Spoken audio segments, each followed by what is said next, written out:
নমস্কার। দেখুন এখানে আমার অনেক রকমের ডাল আছে। এখানে দেখুন রাজমা, ছোলার ডাল, সয়াবিন দানা, মটর ডাল, তারপর তরকার ডাল। এখানে 8 রকমের ডাল আছে। আমি এই ডালটা দিয়ে আজকে তরকা বানাবো। আমি এটা ধুয়ে পরিষ্কার করে প্রেসার কুকারে সিটি মেরে এনে দেখাবো যে কীরকম সেদ্ধ করলাম।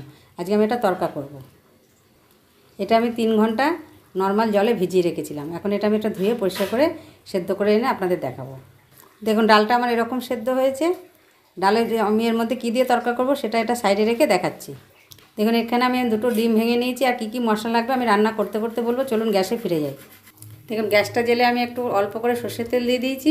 তেলটা আমার গরম হয়ে গেছে। আমি একটু গ্যাসটা কমিয়ে এবার আমি এই ডিম দুটো যে ভেঙে নিয়েছি সেই ডিম দুটো সম্পূর্ণ এর মধ্যে দিয়ে দেবো।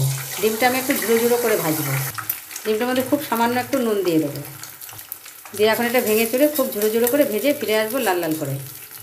দেখুন আমার ডিমটা ভাজা হয়ে গেছে। আমি এটা তুলে নিয়ে ফেরত আসছি। দেখুন ডিম ভাজাটা তুলে নিয়েছি আমি। ওই একই কড়াইতে আমি একটু সর্ষের তেল দিয়েছি। এর মধ্যে দিয়ে দেবো আমি 2টো তেজপাতা, দিয়ে দেবো সাদা জিরে ফোড়নে। একটু মিষ্টি সুগন্ধ হওয়া পর্যন্ত অপেক্ষা করব। মিষ্টি সুগন্ধ উঠে আমি কিছু কুচি কুচি করে পেঁয়াজ আমি মাঝারি সাইজের একটা কেটে নিয়েছি, সেটা সম্পূর্ণ এর মধ্যে দিয়ে দেবো। আমি পেঁয়াজটা একটু লাল হওয়া পর্যন্ত অপেক্ষা করবো। লাল হয়ে তারপরে ফিরে আসছি। লাল হোক। পেঁয়াজটা আমার লাল হয়ে গেছে। এই পর্যায়ে আমি দিয়ে দেবো কিছু মশলা। দিয়ে দেবো 2 চামচ পেঁয়াজ পেস্ট। দেখুন 2 চামচ পেঁয়াজ পেস্ট দিয়ে দিয়েছি। দিয়ে দেবো আদা পেস্ট 1/2 চামচ। এখন খুব ভালো করে মিশিয়ে নেব। এই পর্যায়ে দিয়ে দেবো 1 চামচ হলুদ। এই পর্যায়ে দিয়ে দেবো 1 চামচ কাশ্মীরি লঙ্কা, কালারটা সুন্দর হওয়ার জন্য। এবার খুব ভালো করে মিশিয়ে নেব।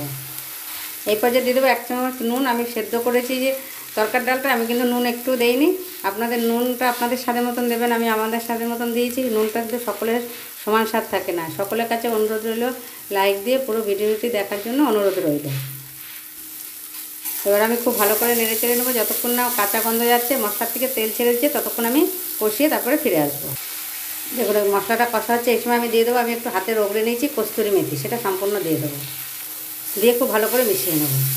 দেখুন মশলাটা আমার কষা হয়ে গেছে, তেল বেরিয়ে গেছে। দেখুন তলায় লেগেও যাচ্ছে। আমি দিয়ে দেবো সেই ডালটা যে সেদ্ধ করেছি, সম্পূর্ণ ডালটা দিয়ে ফিরে আসছি। সম্পূর্ণ ডালটা দিয়ে দিয়েছি। এখন খুব ভালো করে মিশিয়ে নেবো মশলার সঙ্গে। এই সময় দিয়ে দেবো 2টো কাঁচা লঙ্কা আমি কুচি কুচি করে কেটে রেখেছি, সেইটা এখন দিয়ে দেবো। দিয়ে দেবো 1 চামচ চিনি। তরকারিতে একটু মিষ্টি না দিলে ব্যালেন্সটা মশলার লঙ্কার তাহলে ব্যালেন্সটা থাকবে না, সেই কারণে দিলাম। স্বাদ মতন আপনারা যদি না চান নাই দিতে পারেন। এটা রুটি, পরোটা, লুচির সঙ্গে খেতেও এটা খুব ভালো লাগবে খেতে। অফিসের টিফিনেও দিয়ে দিতে পারবেন। আমি এখন খুব ভালো করে মিশিয়ে নেবো। একটু 3 মিনিটের মতন ফুটে যাবে, তারপরে ফেরত আসবো। এখানে একটা আমি মশলা দেবো আমার ঘরে তৈরি করা, সেটা বলবো যে কী মশলা তার মধ্যে আছে। এটা আমি 3 মিনিটের মধ্যে ফোটার জন্য অপেক্ষা করবো। যখন ফিরে এলাম 3 মিনিট পরে, আমি যে ডিমটা ভেজে রেখেছিলাম সম্পূর্ণটা এর মধ্যে দিয়ে দেবো। এই সময়টা একটু নুন মিষ্টিটা দেখে নেবেন, যদি লাগে তাহলে একটু দিয়ে দিতে পারবেন। দিয়ে খুব ভালো করে নেড়ে চেড়ে নেবো। তরকাটা দেখুন দেখতে কত সুন্দর লাগছে। আর এখানে আমার মশলা আছে, এখানে জিরে, ধনে, শুকনো লঙ্কা, একটু মৌরি আর একটু রাঁধুনি। আমি এটা শুকনো খোলায় ভেজে গুঁড়ো করে নিয়েছি, সেটা দিয়ে দেবো। এটা দিয়ে দিলে খুব স্বাদ হয় আর খুব সুন্দর গন্ধ হয়। খাওয়ার মানে গন্ধতেই অর্ধভোজন হয়ে যাবে। আমি এটা নেড়ে চেড়ে নিয়ে আমি গ্যাসটা এবার বন্ধ করে দেবো। দিয়ে খুব ভালো করে নেড়ে চেড়ে নেবো, নিয়ে নাবিয়ে আপনাদের দেখাবো। দেখুন কত সুন্দর হলো। এখানে আমার 250 গ্রাম এই মিশালো ডালটা ছিল। কীরকম হলো কমেন্ট বক্সে অবশ্যই জানাবেন। সকলে ভালো থাকবেন, সুস্থ থাকবেন। ধন্যবাদ। আমি এর মধ্যে কিন্তু কোনো রকম রসুন ব্যবহার করিনি, যেহেতু আমি ঘরের এই মশলা শুকনো খোলায় ভেজে দিয়েছি বলে, সেই কারণে আমি রসুনটা ব্যবহার করিনি। আপনারা চাইলে রসুনটা ব্যবহার করতে পারেন। সকলে ভালো থাকবেন। নমস্কার।